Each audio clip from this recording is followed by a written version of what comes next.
Hello മക്കളെ, എല്ലാവർക്കും സൈല ലേണിംഗിലേക്ക്, സൈലത്തിന്റെ മലയാളം ക്ലാസ്സിലേക്ക് സ്വാഗതം. USSന്റെ തകൃതിയായിട്ടുള്ള പഠനങ്ങളിലായിരിക്കും നിങ്ങളിൽ പലരും അല്ലെ. നല്ല അടിപൊളിയായി ഉഷാറായിട്ട് നമ്മൾ നല്ലോണം പഠിച്ചുകൊണ്ടിരിക്കുകയാണ്. അപ്പോൾ USS എക്സാം മാത്രമല്ല, അതിന്റെ സൈഡിൽ കൂടെ നമ്മുടെ ആനുവൽ എക്സാമും ഇങ്ങനെ വന്നുകൊണ്ടിരിക്കുകയാണ് അല്ലെ. അപ്പോൾ ഫെബ്രുവരി മാസമൊക്കെ ഏകദേശം അല്ലെ പകുതിയിലേക്കൊക്കെ അടുക്കുകയാണ്. മാർച്ച് മാസം വരും, പരീക്ഷ വരും അല്ലെ. 8ാം ക്ലാസ്സിലേക്ക് ആവണം, അതൊക്കെ നിങ്ങൾക്ക് ഓർമ്മയുണ്ടല്ലോ അല്ലെ. അപ്പൊ നമ്മളുടെ അടിസ്ഥാന പാഠാവലിയിൽ മലയാളത്തിലെ അവസാനത്തെ പാഠഭാഗം ഏതാണെന്നറിയാമോ? ഏതാണ്? അവസാനത്തെ ഇലയാണ് കേട്ടോ. അവസാനത്തെ ഇല എന്ന് പറയുന്നൊരു കഥയാണ്. ആരെ എഴുതിയതെന്ന് അറിയാമോ നിങ്ങൾക്ക്? എന്താ ഇതെന്ന് അറിയാമോ? കഥയാണെന്ന് ടീച്ചർ പറഞ്ഞു അല്ലേ. അപ്പൊ ഓൾറെഡി എടുത്തോ? സ്കൂളുകളിൽ എടുത്തവർ കമന്റ് ചെയ്യണേ. അപ്പോൾ അവസാനത്തെ ഇല എന്ന് പറയുന്ന ഒരു കഥയാണ്. ആരാ എഴുതിയെന്ന് അറിയാമോ? അതൊരു സാധ്യതാ ചോദ്യം, അല്ലെങ്കിൽ USS എഴുതുന്ന മക്കൾക്ക് പ്രതീക്ഷിക്കാവുന്ന ഒരു ചോദ്യമാണ് കേട്ടോ. ഒരു സാധ്യതയുള്ള ചോദ്യമാണ്.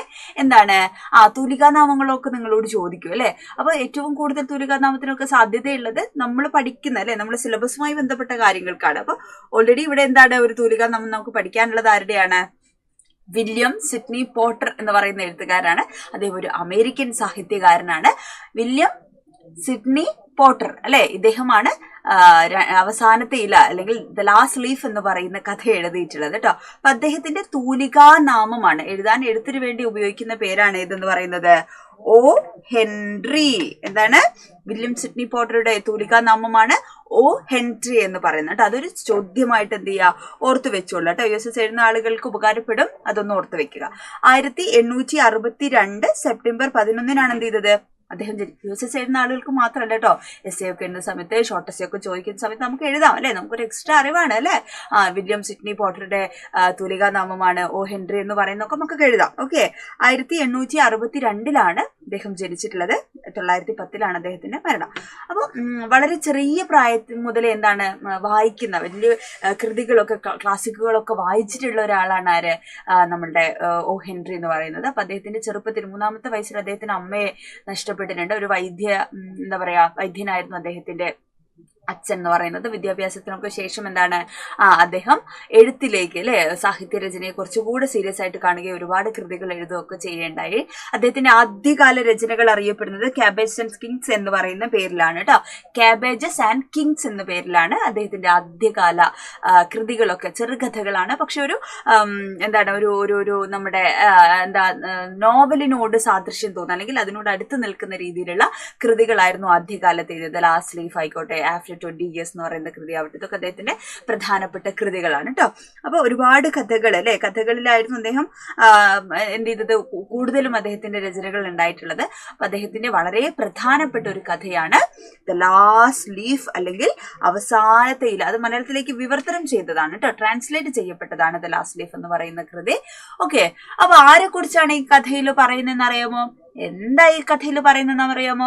വില്യം സിഡ്നി പോട്ടർ എഴുതിയ കഥയാണെന്ന് നമ്മൾ പഠിച്ചു അല്ലെ. ദ ലാസ്റ്റ് ലീഫ് എന്നാണ് അതിന്റെ പേരെന്ന് പഠിച്ചു. അത് മലയാളത്തിലേക്ക് അവസാനത്തെ ഇല എന്ന് പറയുന്ന പേരിൽ ട്രാൻസ്ലേറ്റ് ചെയ്തതാണ് എന്നൊക്കെ നമ്മൾ പഠിച്ചു. ഓക്കെ. അപ്പൊ കഥ എന്താണ് എന്നുള്ളതാണ് അതിന്റെ ഒരു ചെറിയ രൂപം ടീച്ചർ പറഞ്ഞുതരാം.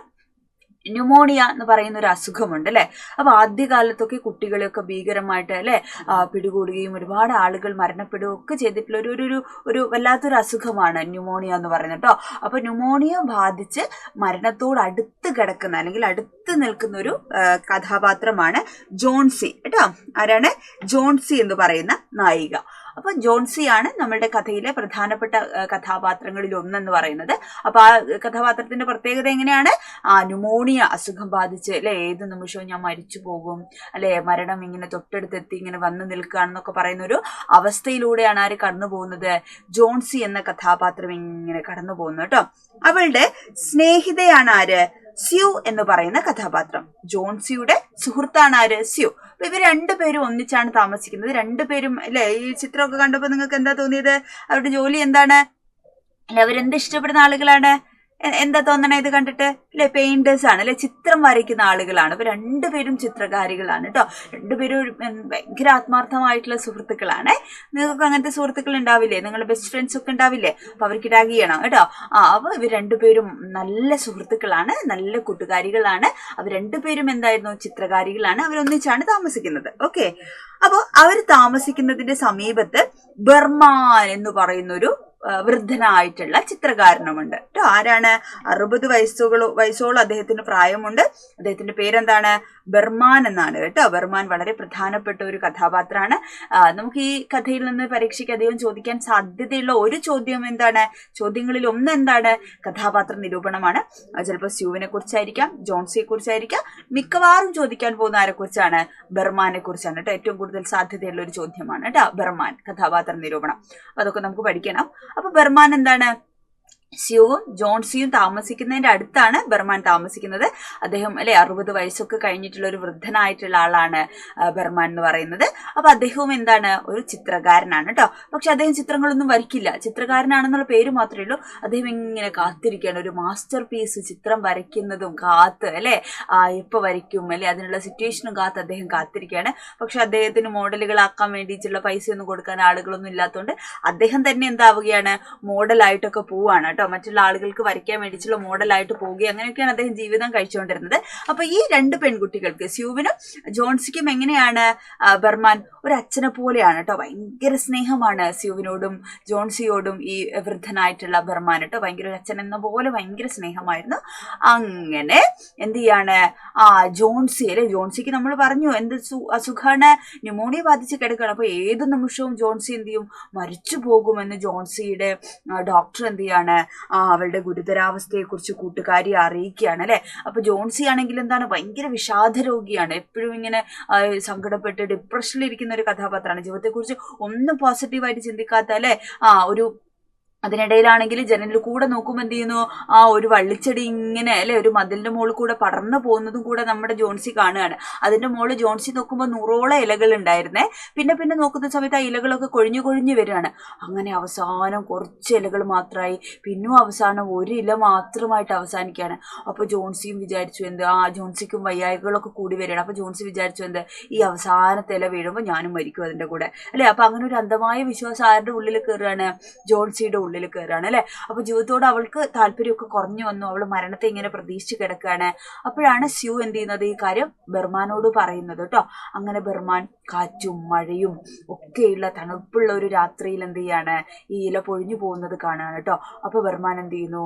ആ ചുമരില് അദ്ദേഹത്തിന്റെ മാസ്റ്റർ പീസ് ചിത്രം വരയ്ക്കുകയാണ് അദ്ദേഹം എന്ത് ചെയ്യാണ്?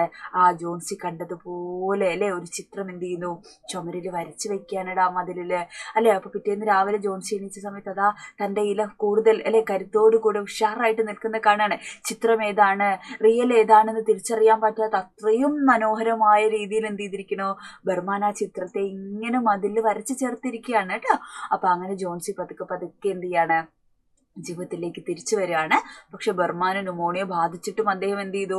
ഈ മഴയൊക്കെ കൊണ്ട് കാറ്റിലും മഴയിലൊക്കെ ഇരുന്ന് വരച്ച ചിത്രമല്ലേ. അങ്ങനെ ഒടുവിൽ ബർമാൻ മരിച്ചു പോവാണ് അദ്ദേഹം പക്ഷെ ജീവൻ കൊടുത്തിട്ടും ആരെ രക്ഷിക്കുകയാണ്? ഈ പെൺകുട്ടിയെ രക്ഷിക്കുകയാണ്. അദ്ദേഹത്തിന്റെ ആത്മാർത്ഥത കേട്ടോ. അപ്പൊ അങ്ങനെ മരണം കൊടുത്ത് അദ്ദേഹം വരച്ച ചിത്രമാണ് ഏതെന്ന് പറയുന്നത്? അദ്ദേഹത്തിന്റെ അവസാനത്തെ ചിത്രം എന്ന് പറയുന്നു കേട്ടോ. അപ്പൊ അതുകൊണ്ടാണ് ഈ കഥയ്ക്ക് എന്ത് ചെയ്തത്? ദ ലാസ്റ്റ് ലീഫ് അല്ലെങ്കിൽ അവസാനത്തെ ഇല എന്ന് പേര് കൊടുത്തത് കേട്ടോ. അപ്പൊ അതും ഒരു ചോദ്യമാണ്. ശീർഷകത്തിന്റെ ഔചിത്യം പരിശോധിക്കുക എന്നൊക്കെ പരീക്ഷയിൽ നമ്മൾ കാണാറില്ലേ? ഓക്കെ, അപ്പോൾ ഇത്രയുമാണ് ഈ കഥയുടെ ഒരു ഉള്ളടക്കം എന്താണ് കഥ എന്ന് ചോദിച്ചാൽ നിങ്ങൾ മനസ്സിലാക്കേണ്ടത് ഇത്രയും കാര്യങ്ങളാണ്. അപ്പൊ എന്താണ് കഥയില് പ്രധാനപ്പെട്ട കഥാപാത്രങ്ങളൊന്ന് നോക്കാം നമുക്ക്. ബർമാനാണ്, ജോൺസിയാണ്, സ്യൂ, പിന്നെ ഡോക്ടർ വള്ളിച്ചെടി ഒരു കഥാപാത്രമായിട്ട് നമുക്ക് കാണാം ഇതിലൊക്കെ എന്താണ്? ന്യൂമോണിയ എന്ന് പറയുന്ന ഒരു രോഗത്തെ ചുറ്റിയാണ് എന്ത് ചെയ്യുന്നത്? കഥ നടക്കുന്നതെന്നും കൂടെ നമുക്ക് മനസ്സിലാക്കാം. ഇഷ്ടപ്പെട്ടോ നിങ്ങൾക്ക്? ഇഷ്ടമാണോ കഥ? ഇനി വായിച്ചു നോക്കണം കേട്ടോ. ടെക്സ്റ്റ് മുഴുവൻ വായിച്ചു നോക്കണം, കഥ മുഴുവൻ വായിച്ചു നോക്കണം. അപ്പോൾ നിങ്ങൾക്ക് ഇഷ്ടപ്പെട്ടോ ഇനി എന്തെങ്കിലുമൊക്കെ നിങ്ങൾക്ക് അറിയാനുണ്ടോ എന്നൊക്കെയുള്ളത് മക്കൾ എന്ത് ചെയ്യണം? കമന്റ് ചെയ്യണം മലയാളം ഫസ്റ്റിലെ ഏതെങ്കിലും പാഠഭാഗങ്ങൾ വേണോ അതൊക്കെ നിങ്ങൾ ഇഷ്ടപ്പെട്ടോ? ക്ലാസ് എങ്ങനെയുണ്ട് എന്നൊക്കെ ഉള്ളത് മക്കൾ കമന്റ് ചെയ്യണം. അപ്പൊ അടുത്തൊരു ക്ലാസ്സിൽ നമുക്ക് വീണ്ടും കാണാം. ഉഷാറായി അടിപൊളിയായിട്ട് പഠിക്കുക. എല്ലാ സബ്ജക്റ്റുകളും എന്ത് ചെയ്യണം? സൂപ്പറായിട്ട് പഠിച്ചു പോകണം കേട്ടോ. ഇനി വളരെ കുറച്ച് ദിവസമേ നമ്മുടെ ആനുവൽ എക്സാമിനുള്ളൂ. അപ്പൊ അടിപൊളിയായിട്ടിരിക്കുക, സൂപ്പറായിട്ടിരിക്കുക. All the best.